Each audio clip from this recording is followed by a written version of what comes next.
말씀의 제목이 나의 신앙입니다. 우리의 신앙, 좀 함께 점검해 보는 시간을 가지면 좋을 것 같습니다.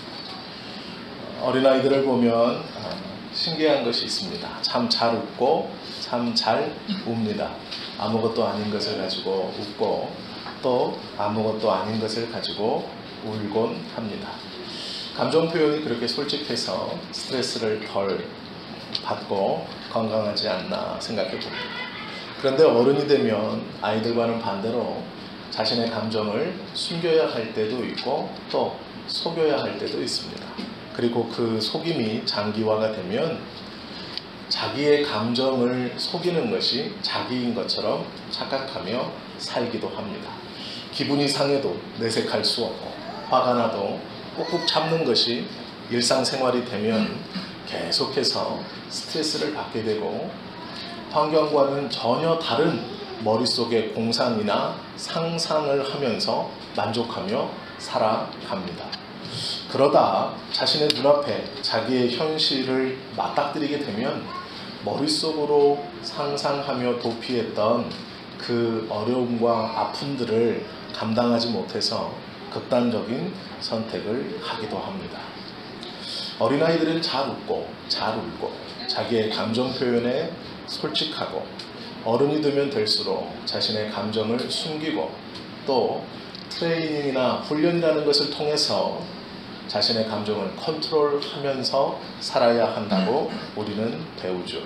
어찌 보면 순수함을 잃어버리고 정형화된 틀 속에 우리를 가두고 있는 것은 아닌가 생각되기도 합니다. 신앙의 문제도 마찬가지입니다. 연수가 더해가면 더해갈수록 우리는 좋은 사람이 됩니다. 이런 일에도 저런 일에도 화를 내지 않고 자신의 감정을 잘 드러내지 않습니다. 어쩌면 순수함을 잃어버리는지도 모르겠습니다.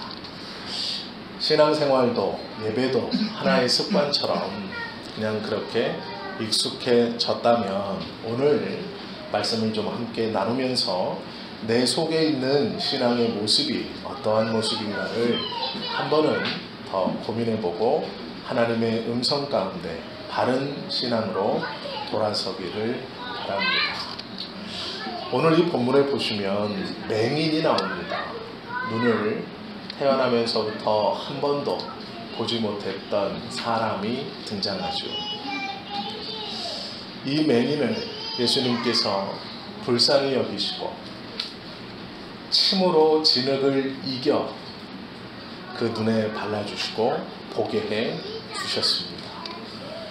그런데 이 놀라운 역사를 통해서 세 부류의 사람들의 신앙의 본바탕이 드러납니다. 예수님을 가장 잘 믿고 율법에 대해서 가장 많이 알고 예배와 하나님을 섬기는 것에 있어서 다른 이에게 항상 가르침을 주면서 제일 앞장서 모범을 보였던 바리새인이 그 첫 번째이죠. 바리새인의 신앙은 관용은 없고 판단만 있는 신앙이었습니다. 이들은 늘 그랬듯 소경의 눈을 뜨게 한 그 날이 안식일이기 때문에 태어나면서부터 한 번도 앞을 보지 못한 사람의 눈을 고쳐준 일을 시비합니다. 눈을 고쳐준 것 가지고 먼저 시비한 것이 아니고요. 눈을 고쳐준 그날이 안식일이기 때문에 시비한 것이죠. 하나님께 온전히 예배해야 하는 그날 너는 어찌하여 사람이 필요한 것을 행했느냐라고 말하고 있습니다. 아이러니하게도 하나님께 하나님께 경배하는 그날 어찌하여 너는 사람이 필요로 하는 것을 채워주었느냐라고 말도 안 되는 꼬투리로 이야기를 하고 있죠. 이 말은 누가 들어도 꼬투리가 될 수 없습니다. 잘못한 것이 아닙니다. 그래서 이들은 곧 이 주장을 바꿉니다. 처음에 시비는 안식일에 왜 보지 못하는 자를 고쳐 그의 만족을 주었느냐가 출발이었습니다. 그런데 자신의 이 주장이 어떤 사람에게도 어떤 율법의 조항에도 지지를 받지 못하자 말을 바꿉니다. 참 안타까운 것은 자신의 주장이 잘못된 것이면 인정하고 사과하고 돌아서면 됩니다. 그런데 다른 이야기를 합니다. 두 번째 이야기는 뭐냐면 그들은 안식일의 이가 병자를 고쳤으므로 그 안식일의 병자를 고친 자는 하나님을 경외하는 자가 아니다.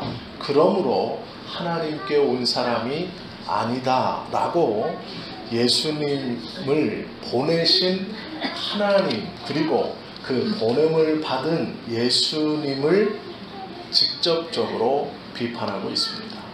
즉 처음에 안식일을 위배했다라는 것으로 시작된 이 꼬투리는 그것이 잘못된 것임을 스스로도 인정하고 돌아서면 될 일인데 알고는 있지만 안식일에 이런 일을 행하는 것, 안식일을 범하는 자는 하나님께서 온 자가 아니다 라고 전혀 엉뚱한 이야기로 화제를 몰아갑니다. 그 다음 이 문제도 사람들에게 호응을 얻지 못하자 세 번째 시비를 겁니다. 그것이 무엇이냐면 예수가 고쳤다는 소경이 원래는 소경이 아니었을 것이다 라고 의심하는 것입니다.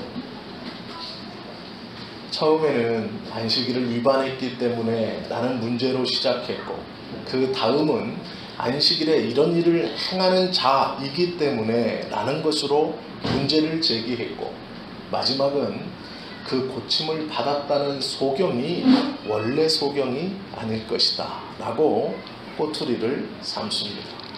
가만히 생각해 보십시오. 자신들의 주장이 잘못되었다면 돌아서면 됩니다. 인정하면 됩니다. 그런데 바리새인들은 자존심으로 자기들이 붙들고 있는 기준으로 자신들의 체면으로 두 번째 이야기를 합니다. 그리고 그 두 번째 이야기도 아무런 지지를 얻지 못하자 말도 되지 않는 이는 처음부터 소경이 아니었는데 먹고 사는 방법으로 눈을 감고 구걸하며 사는 것이 편해 소경처럼 평생 행세하며 살았던 사람입니다 라고 주장한다라는 것이죠. 24절에 보면 이렇게 말합니다. 이에 그들이 맹인이었던 사람을 두 번째 불러 이르되 너는 하나님께 영광을 돌리라. 이 말뜻은 굉장히 큰 함정을 내포하고 있는 것입니다.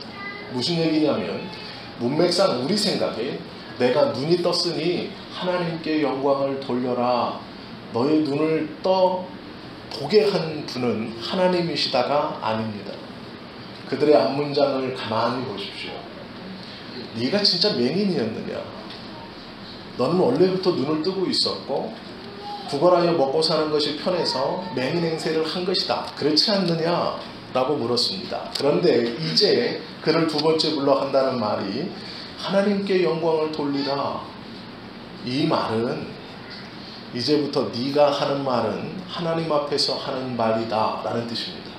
즉 무엇이냐면 거짓말을 하면 하나님이 너를 벌 주실 것이다 라고 시작하고 묻는다 라는 것입니다. 즉 네가 지금 잘못된 말을 하면 너는 저주를 받을 것이다 라는 선언입니다. 우리는 이 사람이 죄인인 줄 아노라. 두 가지 때문입니다. 안식일을 온전히 지키지 않았다는 것, 안식일에 병을 고쳤다는 것, 그리고 너와 함께 사기를 쳤다는 것이죠. 28절은 말하죠. 그들이 욕하여 이르되 너는 그의 제자이나 우리는 모세의 제자다 라고 말합니다. 예수님을 죄인 취급하면서 하나님께 영광을 돌리라 라고 말하는 것은 모순입니다. 그런데 이들은 이 소경이었던 사람을 불러서 대화를 나누기 전에 하나님께 맹세해라 라고 말을 하고 있는 것이죠. 그리고 선언합니다. 우리는 즉 유대 공동체에 사람을 넣고 빼는 권한을 가진 우리는 그가 죄인인 줄 안다. 무슨 말이냐면 우리는 이미 그를 우리의 공동체에서 빼어내었다라는 뜻입니다. 너는 어떻게 생각하느냐라는 것이죠. 이스라엘의 공동체에서 빼내어짐을 받는다는 것은 이스라엘 사람들에게 하나님의 나라에서 떨어진다라는 두려운 선언이었습니다. 이 선언을 이들은 먼저 하고 있습니다.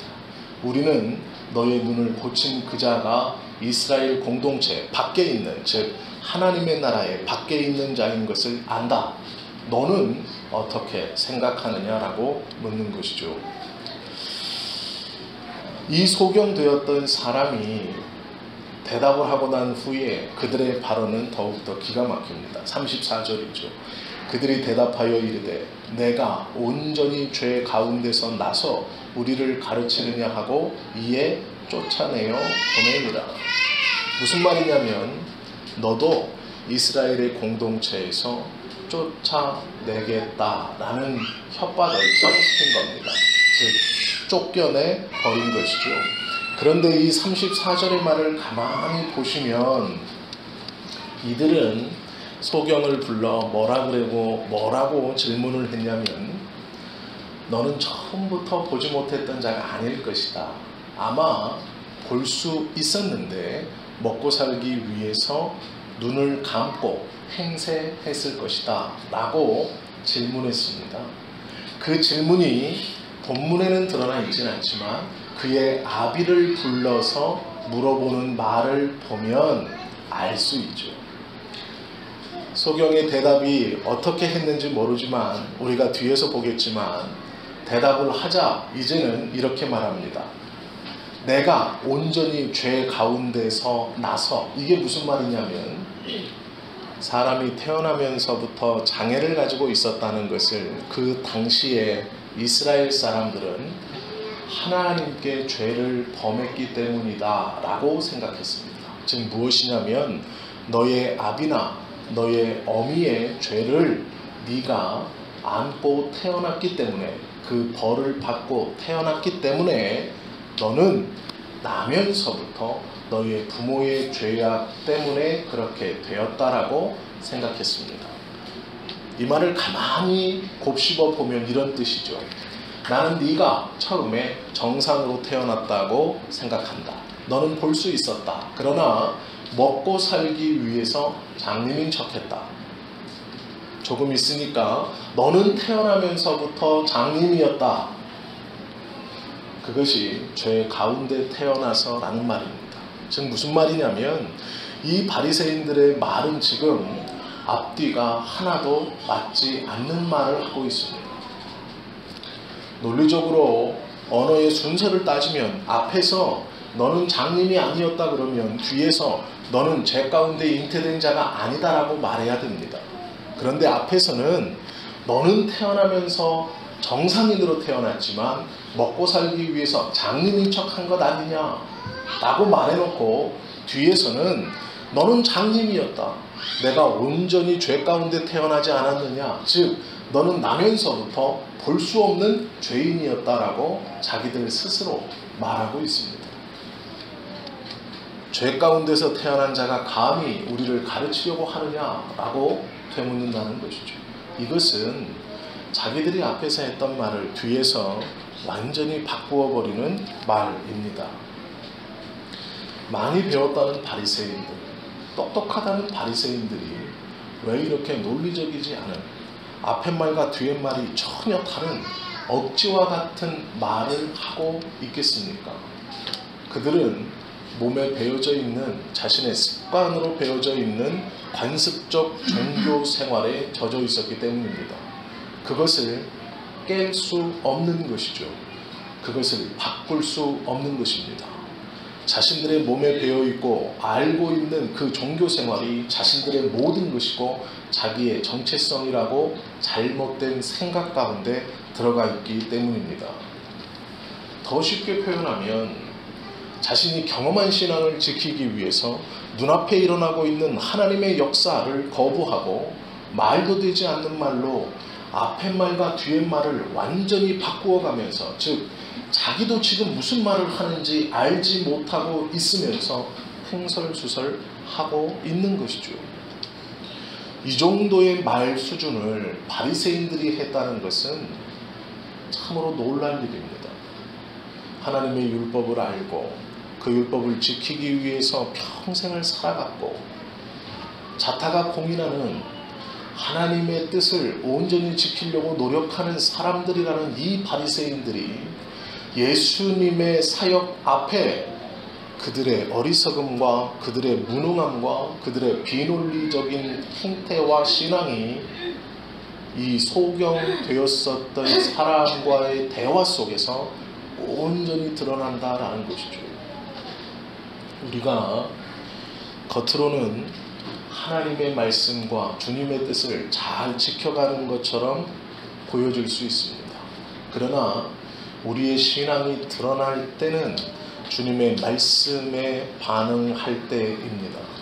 아무리 내가 잘 믿는 것 같고 아무리 내가 옳은 것 같고 나의 경험에는 그러한 신앙이 맞는 것 같지만 그것이 성경의 말씀과 위배될 때 우리의 입술로 횡설수설하거나 가만히 들어보면 말도 되지 않는 말을 계속해서 주절거리면서 내가 옳습니다 라고 말하는 것은 이 바리새인과 같이 잘못된 신앙의 틀에 매여 있는 모습입니다. 이 바리새인들은 내적으로 외적으로 인정받는 사람들이었고 이스라엘 공동체의 가장 큰 세력이었고 리더들이었습니다. 그들이 예수님의 사역과 부딪히자 자신들의 신앙과 잘못된 신학과 경험들이 그대로 드러납니다. 이것을 그냥 아무렇지 않게 넘기고 있을지도 모르나 그들의 말을 가만히 들어보면 전혀 논리적이지도 앞뒤가 맞는 말이 아니라는 것을 우리가 알게 됩니다. 자신들이 먼저 생각했던 결론을 내어놓고 그 결론에 끌어맞추기 위해서 이 말 저 말을 하다 보니 횡설수설하고 있는 것이죠. 중고등부 수련회 속에서 우리 교사 선생님들이 강의를 들었습니다. 그런데 그 강의 중 제 귀에 그럴 수도 있겠다 싶었던 내용이 있습니다. 그것이 무엇이냐면 새신자를 구별하는 방법이었습니다. 우리 이상선 집사님하고 민주는 기억하실 것 같습니다. 교회의 새신자가 누구냐? 그 목사님의 설명은 그랬습니다. 주일에 교회에 빠졌습니다. 예배에 빠졌습니다. 그런데 목사가 그를 야단칠 때 그가 예배에 빠진 것이 죄송합니다 라고 말하면 새신자가 아니라는 겁니다. 그럼 새신자는 누구냐? 예배에 빠졌다고 얘기하면 와주는 것만도 감사하지 라고 말하면 새신자라는 겁니다. 제가 무릎을 탁 쳤습니다. 그렇다. 하나님의 교회가 무엇인지 모르기 때문에 예배가 무엇인지 모르기 때문에 빠져도 그것이 죄인지를 모르는 것이죠. 새신자는 모른다는 겁니다. 그러기에 예배에 빠져도 하나님 앞에 송구하거나 교회 공동체 앞에 그것이 잘못인지를 모른다는 것이죠. 아무런 마음의 생각이 없는 사람은 새신자다. 그러나 그것이 잘못인 줄 알고 그것이 죄인 줄 알고 송구해야 하고 하나님 앞에 그것이 죄라는 것을 고백하고 사과하는 자는 새신자가 아니다라고 자기는 그렇게 구분한답니다. 제가 그 얘기를 뒤에서 가만히 듣고 있다가 그렇구나 라는 생각을 했습니다. 우리가 가지고 있는 잘못된 생각을 지적하고 바른 생각을 하도록 교회 안에서 권면을 받으면 우리는 대부분 이 바리새인들처럼 행동합니다. 나는 잘못되지 않았다. 나는 틀리지 않았다. 내 경험에는 그것이 옳지 않다라고 말하며 횡설수설합니다. 바라고 원하기는 우리의 신앙이 이러지 않기를 원합니다.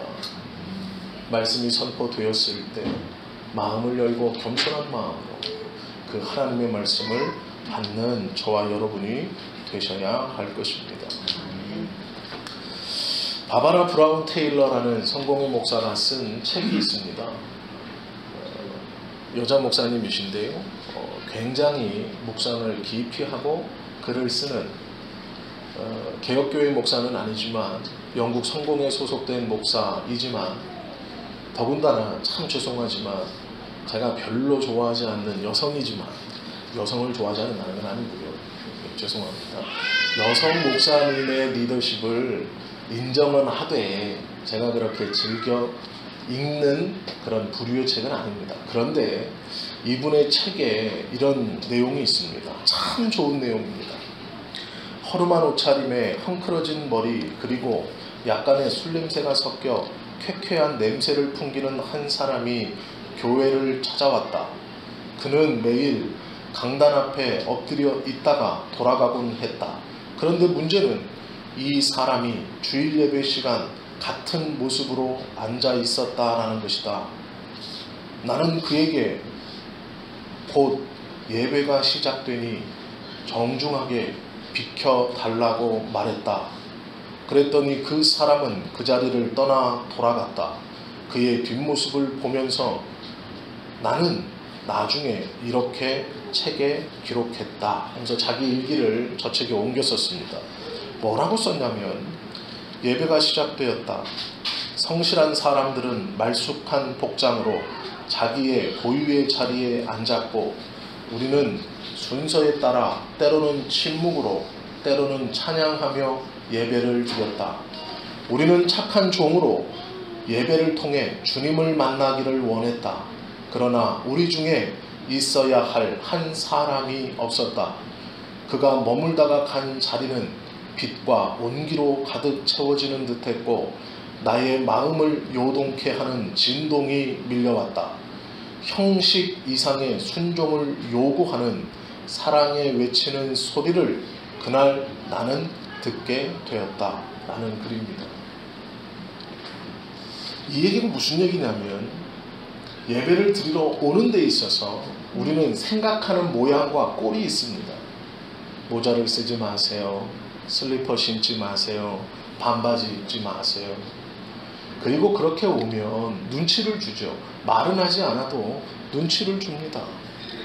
그런데 문제는 그것이 예배의 본질이 아니다라는 것이죠. 그렇게 해서 예배에 참석한 그를 어렵게 하고 힘들게 하는 것은 예배의 본질이 아니다라는 것입니다. 교회에 처음 오는 사람들은 이런저런 교회의 여러 가지 형식과 그 제도에 스트레스를 받습니다. 그리고 우리는 그것에 잘 적응하지 못하는 사람을 우리도 모르게 눈치를 줍니다.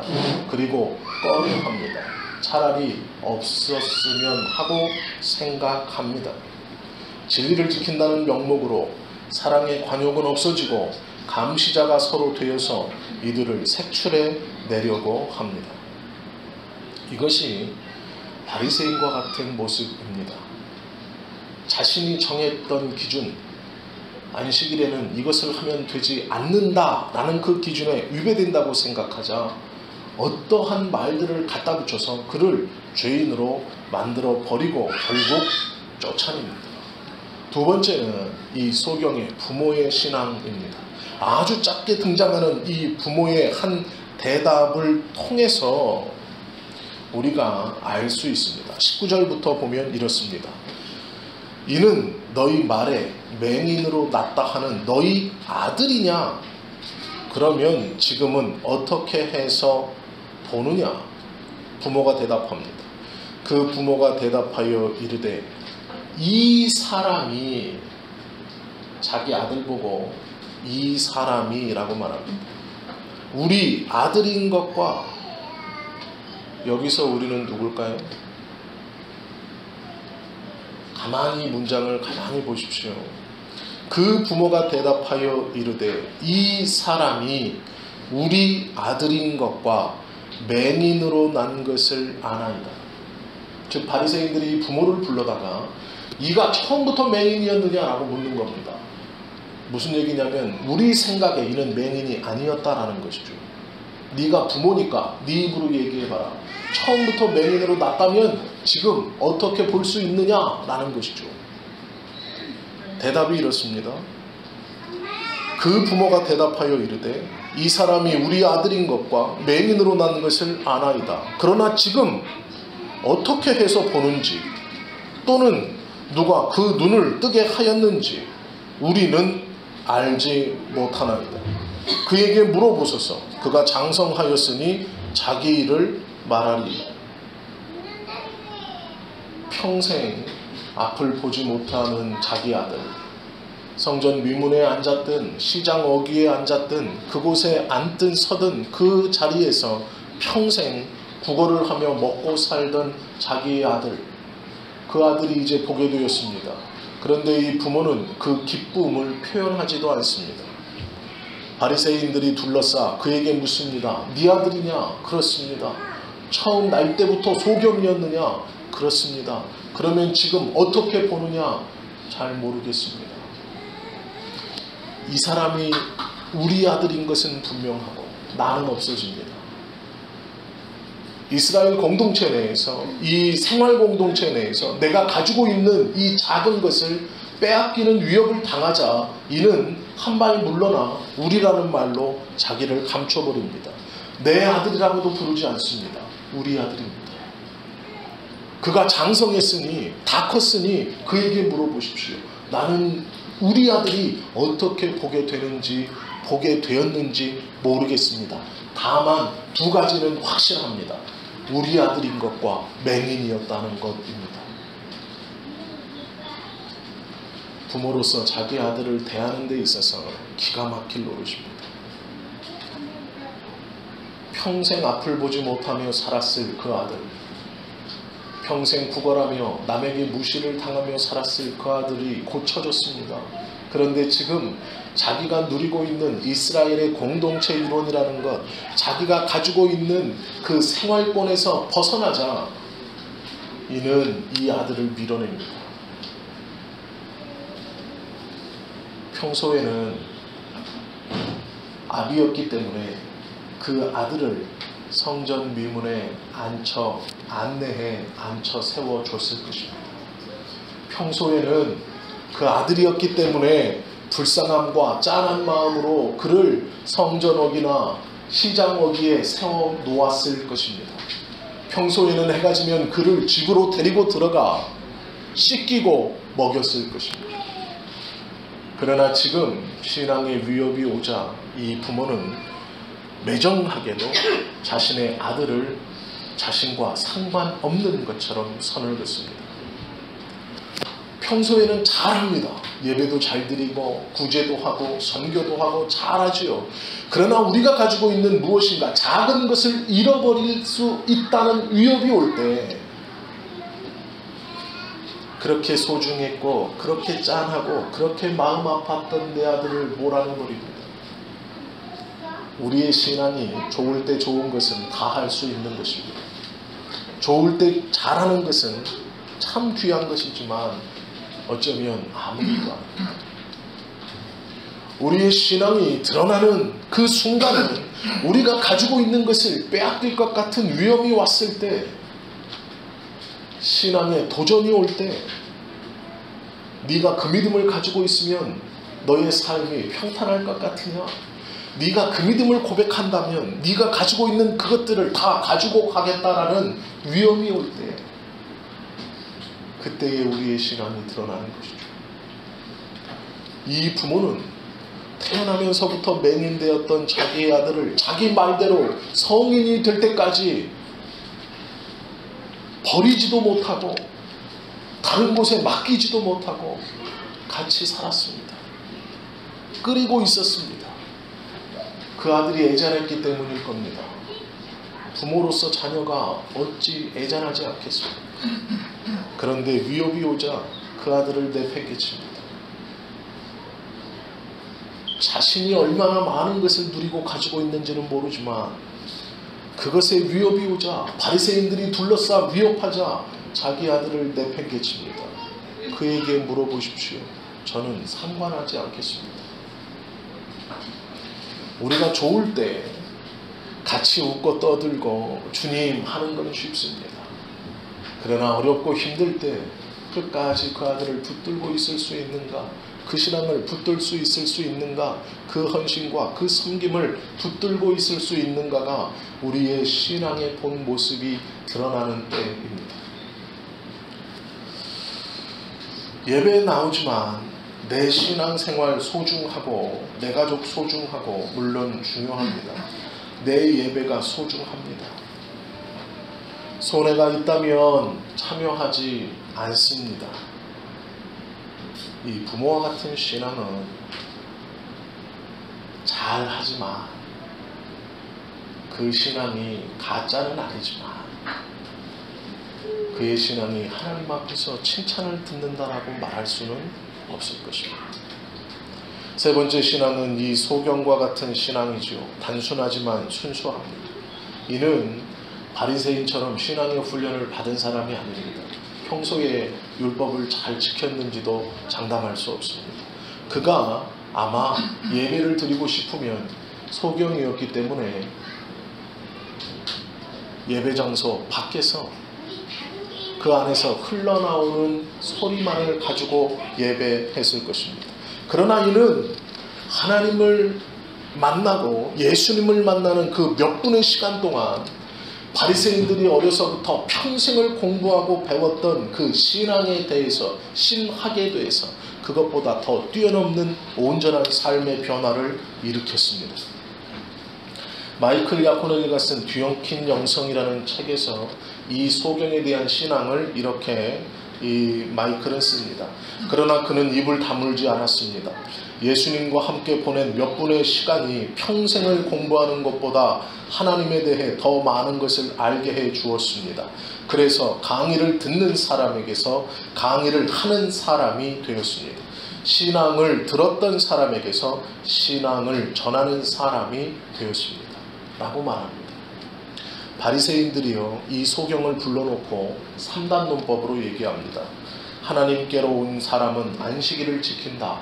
예수는 안식일을 지키지 않았다. 그러므로 예수는 하나님께서 보낸 사람이 아니다. 배웠다는 바리새인들의 3단 논법을 이 소경이 똑같이 3단 논법으로 반박합니다. 하나님께로 온 자가 이적을 행한다. 창세로부터 소경으로 태어난 자를 고쳤다는 것을 들어본 일이 없다. 예수님은 그것을 행했기 때문에 하나님께로 온 자다라고 맞받아 칩니다. 배웠다는 바리새인들이 세 가지로 예수는 하나님께서 보낸 자가 아니다라고 말하자 이 소경은 놀랍게도 똑같은 3단 논법으로 하나님께서 보낸 자다라고 맞받아치는 것을 보게 됩니다. 배워서 안 것이 아니고 예수님을 만나 그의 영혼이 변했을 때 그의 마음에 성령께서 할 말을 넣어주신 것이죠. 이 소경을 고치는 방법을 성경은 흙에 침을 뱉어 이겨 눈에 발랐다라고 말씀하고 있습니다. 소경이라고 자존심이 없겠습니까? 소경이라고 거지라고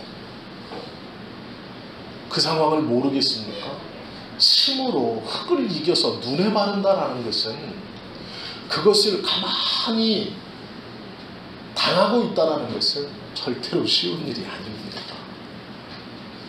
누가 나에게 침을 뱉었다고 생각해 보십시오. 그걸 눈에 바르고 있다고 생각해 보십시오. 냄새까지 나면 아마 거지에게도 자존심은 있을 겁니다. 그러나 참 놀라운 것은요, 예수님을 만나고 그의 삶이 변화되어서 놀라운 신앙의 고백이 그의 안에 있었습니다. 그러면 우리 생각에 예수님을 만났고 하나님의 선택을 받았기 때문에 모든 일이 형통해야 될 것이라고 생각합니다. 그렇죠. 그게 우리가 생각하는 믿음이고 신앙입니다. 그런데 문제는 그 예수님을 만나자마자 바리새인들이 와서 겁박을 합니다. 자기의 부모는 자기를 외면합니다. 태어나면서부터 지금까지 평생 한 손을 잡고 자신의 구걸을 하는 그 자리로 옮겨 주었을 그 부모의 손을 이제는 더 이상 잡을 수 없다는 것, 그리고 그 부모가 함께 기뻐하고 함께 즐거워하는 것이 아니라 나는 모르겠습니다라고 한 발 물러나는 아픔을 바로 경험합니다. 내가 눈이 감겨져 있을 때 의지했던 모든 것들을 이 소경은 다 놓치게 됩니다.